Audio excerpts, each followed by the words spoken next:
E a primeira coisa que eu queria, já que a gente trouxesse, assim, que vocês falassem, na opinião de vocês, por que Belém?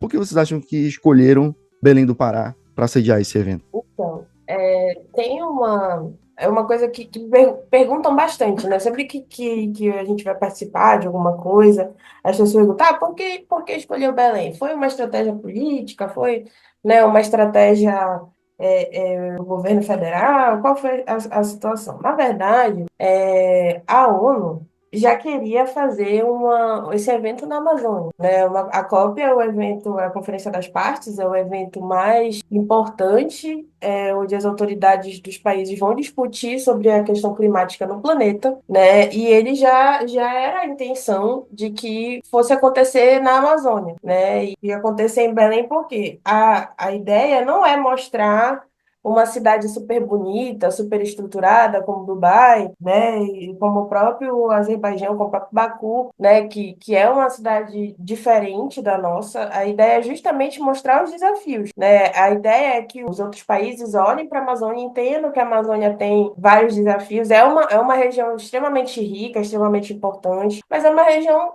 cheia de desafios. Não é para ninguém ficar confortável, né? Não é para ninguém, não é para ser, nossa, olha como não é um resort na Amazônia. Não é A só para vir ideia turistar, né?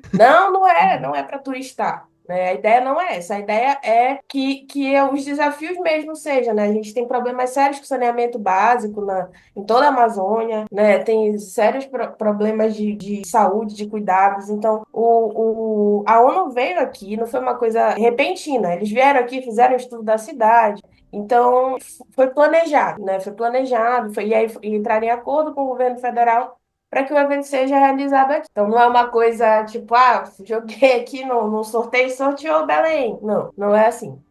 Acho que é importante dizer que a COP de 2019, a COP 25, era para ter sido no Brasil, e na época o presidente da República, que era o Bolsonaro, decidiu que não iria aceitar a COP. Aí a COP foi para o Chile, e aí, portanto, seria uma das poucas COPs no sul global.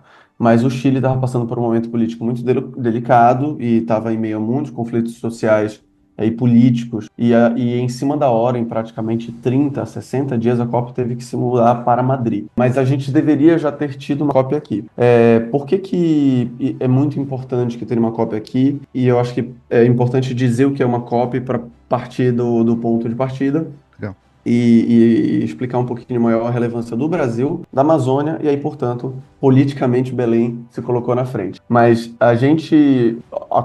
essa COP é uma das hoje 3 COPs, que em breve deverão chegar a 4 COPs. E as COPs são conferências de partes da ONU e elas se reúnem para discutir algum tema específico. Então, a COP que vai acontecer em Belém, que aconteceu no Azerbaijão e que aconteceu em Dubai, e essa que eu estou falando que era para acontecer no Chile foi para Madrid, vão ser 30, né? Agora em Belém já tivemos 29, e são conferências das partes da ONU, que são os países signatários dos acordos da ONU, e esses países discutem nessa COP especificamente a questão da mudança climática.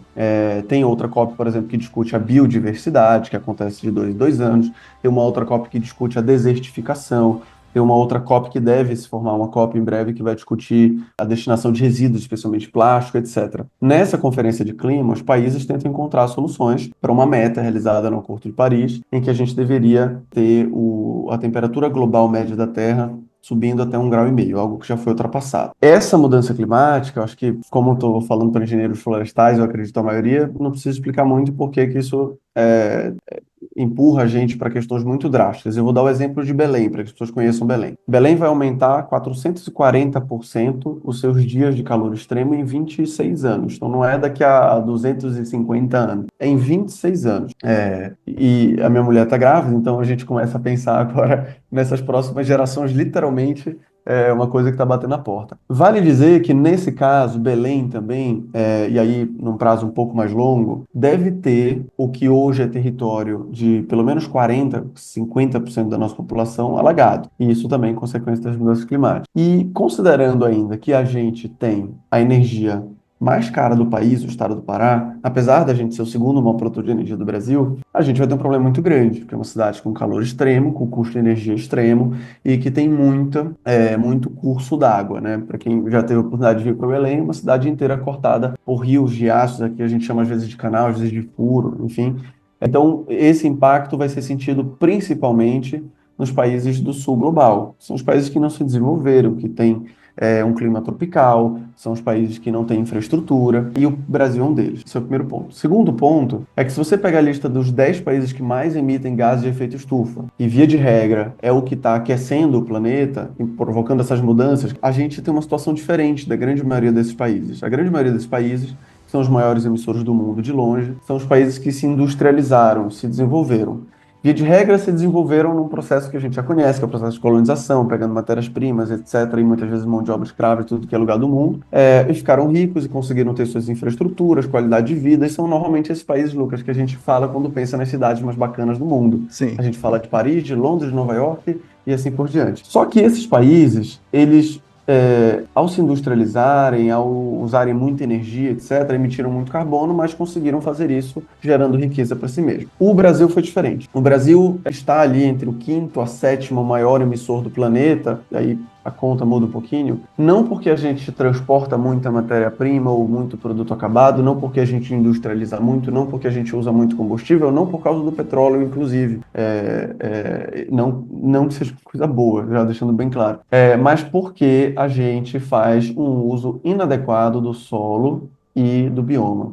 Então, metade das emissões brasileiras, aproximadamente, são de desmatamento, e mais uns 25% aproximadamente é o que a gente chama de uso do solo, sistemas alimentares. Na prática, vou usar para deixar muito claro, enquanto os Estados Unidos emite carbono para ficar rico, a gente emite carbono para ficar mais pobre, porque o processo todo de desmatamento do solo nos deixa numa situação pior de desigualdade social, de pobreza, etc. E aí, só para não demorar mais do que eu já estou demorando, isso faz do Brasil um lugar importante. Por quê? Porque a gente consegue, um país dentre os maiores emissores do mundo, que tem a sua fonte de emissão de gases de efeito estufa bastante diferente de Estados Unidos, China e outros países desenvolvidos.